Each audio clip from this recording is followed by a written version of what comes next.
안녕하세요. 2024년 3월 7일 목요일입니다. 오늘은 골로새서 2장 18절과 19절 두 절 말씀 보시겠습니다. 누구든지 일부러 겸손함과 천사 숭배함을 인하여 너희 상을 빼앗지 못하게 하라. 저가 그 본 것을 의지하여 그 육체의 마음을 쫓아 헛되이 과장하고 머리를 붙들지 아니하는지라. 온 몸이 머리로 말미암아 마디와 힘줄로 공급함을 얻고 연합하여 하나님이 자라게 하심으로 자라느니라. 아멘. 원리가 있죠. 모든 게 원리. 그 원리를 따라가는 것이 어떻게 보면 믿음입니다. 하나님이 주신 원리는 공식이잖아요. 그걸 따라가는 것이 믿음이에요. 그러니까 억지를 부리고 땡깡을 놓고 이것이 아니라 하나님이 주신 원리를 순조롭게 따라가는 것, 그것이 하나님이 우리에게 요구하시는 믿음이라는 거지요. 그런데 믿음을 오해하는 사람들을 보면 무조건 열심만 내면 되고, 또 자기 필요하면 금식을 하고 하나님 앞에 강요를 하고 뭔가 이런 식으로 하면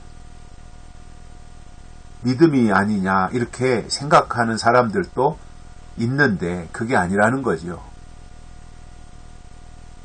정말 하나님이 기뻐하시는 믿음은 하나님이 주신 공식을 따라가는 거예요. 원리를 따라가는 거예요. 원리가 중요하지 않습니까? 억지 부린다고 되는 거 아니잖아요. 억지 부린다는 건 뭐예요? 어린아이라는 말이잖아요. 어린아이는 저도 우리 아들들 어렸을 때 키워보니까 저희 아들 둘은 그렇게 막 어디 가서도 되지도 않게 어렸을 때부터 막 억지를 부리고 뒤집어지고 막 길 가다가 주저앉아가지고 막 울고 이런 아이들이 아니었거든요. 그런데 어쩌다가 이제 자기들이 어렸을 때 초등학교 들어가기 전 아니면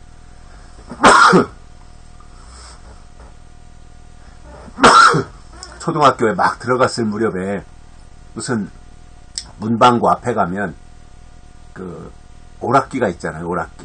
쬐끄만 오락기 쭈그리고 앉아가지고 100원 넣고 하고 하는 거. 그런데 이제 그걸 하고 싶다고 하면서 그 앞에 지나갈 때는 이제 돈이 있어야 하는 건 아니까 어떻게든지 엄마 아빠의 마음을 구슬러 가지고 그 오락기 앞에 앉아서 그걸 두드리고 싶어 가지고 이런저런 비위도 맞추려고 하고 요구도 하고 하잖아요.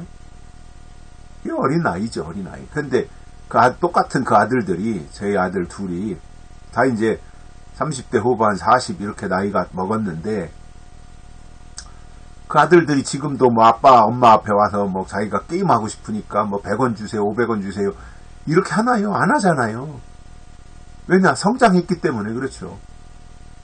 누가 지금 돈 주고 가서 문방구 앞에 가가지고 오락기 두드리고 있으라고 그러면은 성인이 그거 하겠어요? 근데 어렸을 땐 그렇단 말이에요. 하나님 앞에서 어린 신앙은 그런 식이에요. 늘 하나님 앞에 땡깡을 부리고 말이죠.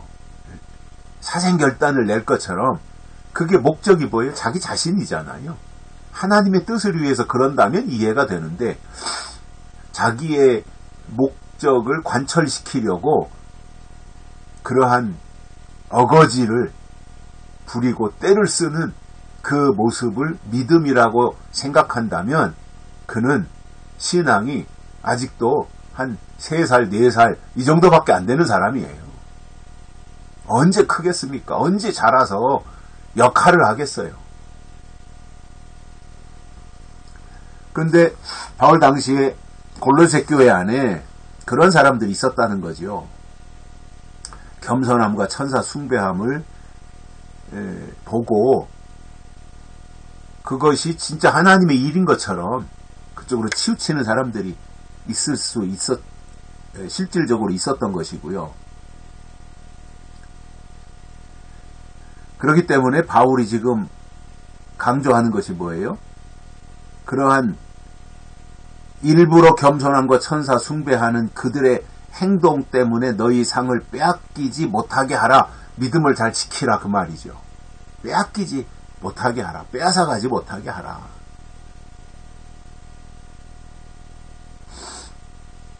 그런데 그 빼앗아가는 그 미혹하는 세력은 어떤 사람들이냐면 뭔가 그리스도에게서 떼놓으려고 하는 세력이거든요. 그런데 보이는 것 때문에 천사 숭배하는 것 때문에 마음이 그쪽으로 치우친다면 그는 하나님으로부터 단절될 수밖에 없어요. 그냥 육체의 마음을 쫓아 헛되이 과장하는 그 소리에 마음을 뺏기면 안 된다는 거예요. 신앙의 문제는 결국은 본질의 문제잖아요. 본질은 진리잖아요. 그러면 그 진리 문제를 확고부동하게 성경을 근거로 해서 그거를 차곡차곡 자기 심령 안에 구축해 가야 되는데 그냥 보이는 것에 마음 뺏기고 누가 이렇게 말하면 거기에 홀라당 넘어지고 말이죠. 시한부종말론 하는 사람들의 구성원들이 거의 다 그런 편이에요. 자기들의 어떠한 그 집단의 리더 있잖아요. 교주격인 그 사람의 말만 신봉해요. 그리고 분별력이 없어요. 그 사람이 말하면 그게 다 옳다고 생각하는 거예요. 이게 초대교회에 바울이 지금 그러한 부분들을 지적하고 있는 거지요. 그러면 헛되이 과장하는 사람들에게 마음을 뺏긴다고 하는 것은 그것은 하나님 보실 때 믿음이 아니라는 말인데 실질적으로 그렇게 헛되이 육체의 마음을 쫓아서 과장하는 사람들에게 마음을 뺏기면 어떤 현상이 오느냐? 머리를 붙들지 아니한다 이 말입니다. 중요한 것은 머리잖아요. 머리는 예수 그리스도지 않습니까? 우리가 신앙생활하는 데 있어서 제일 중요한 게 예수 그리스도와의 어떠한 그 관계, 또 예수 그리스도를 향한 고백, 이런 것이 참 중요한 거거든요.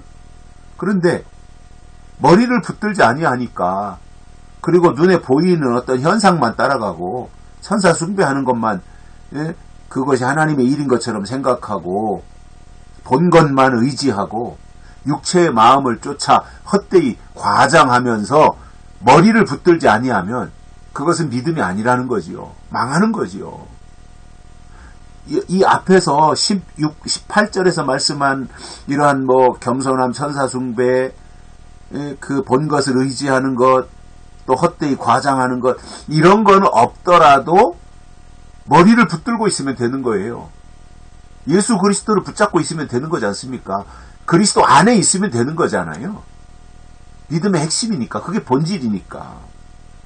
그런데 머리를 붙들지 않고 다른 어떠한 눈에 보이는 현상만을 쫓아간다면 그 사람에게는 하나님과의 영적 관계가 성립이 될 수 없습니다. 머리가 왜 중요하냐면은 온 몸이 머리로 말미암아 마디와 힘줄로 공급함을 얻고 연합하여 하나님이 자라게 하심으로 자라느니라. 머리가 제대로 그 역할을 해야, 머리로서 역할을 제대로 해야 그것이 제대로 힘줄도 공급되어지고 힘을 얻고 또 자라날 수도 있는데, 머리가 잘못돼 보십시오. 세상에서도 뇌성 마비라든가 머리를 다쳤다든가 또는 풍을 맞았다든가 이렇게 해서 머리의 기능이 떨어지면 그 몸 전체가 제대로 역할을 못하지 않습니까? 그리스도와 우리와의 관계, 그리스도는 머리와 우리는 지체인데 머리와 지체의 관계가 제대로 갖춰져 있을 때 하나님의 사람이라고 하나님께로부터 인정을 받을 수 있을 것입니다. 여기까지 하겠습니다. 고맙습니다.